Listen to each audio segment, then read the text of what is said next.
గారు వచ్చి కలుస్తూ ఉండేవారని చెప్పారు కాబట్టి, అంటే ఒక పీక్ టైంకి వెళ్ళిన ఒక యంగ్స్టర్ హీరో చిరంజీవి గారి ఫ్యామిలీలో కూడా అవుదాం అనుకున్న హీరో ఎందుకు ఇలా డ్రాస్టిక్ చేంజ్ మీకేమైనా తెలుసా అసలు? అతనికి హైపర్ టెన్షన్ ఎక్కువ అండి, విపరీతమైన బీపీ లాగా వచ్చేస్తుంది. బీపీ లాగా వచ్చేసినప్పుడు మనిషి కంట్రోల్ కూడా ఉండడం లేడు.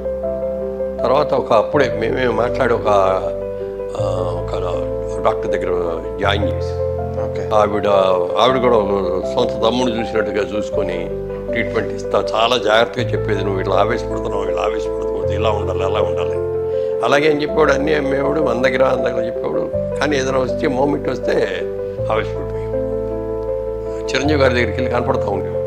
అప్పుడప్పుడు వెళ్ళి కలుసుకుంటా, ఇదిగోండి సార్ కారు కోరుకున్నాను సార్ మొదటిసారిగా అని కారు చూపించడం, అట్లా ఇవన్నీ చేసేవాడు.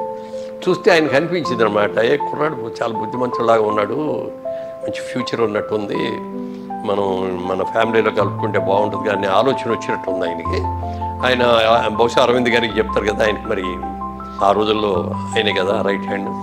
ఇద్దరు కలిసి అనుకుని ఓకే అనుకున్నారు కూడా అనౌన్స్ చేశాను. బాగుంది అబ్బో బ్రహ్మాండం, ఇంతకంటే కావాల్సింది నేను అందరూ హ్యాపీగా ఫీల్ అయ్యాం. తర్వాత ఇక అది అప్సెట్ అవటం, సినిమాలకు వచ్చి ఏదో ఇది అవటం, ఇక ఆ హైపర్ టెన్షన్లో ఆ నిర్ణయం ఎందుకు తీసుకున్నాడో తెలియదు. ఆ రోజున సూసైడ్ చేసుకుని చాలా బాధపడ్డాం. ఏదో ఫ్యామిలీ మెంబర్ పోయినంత బాధపడ్డాను.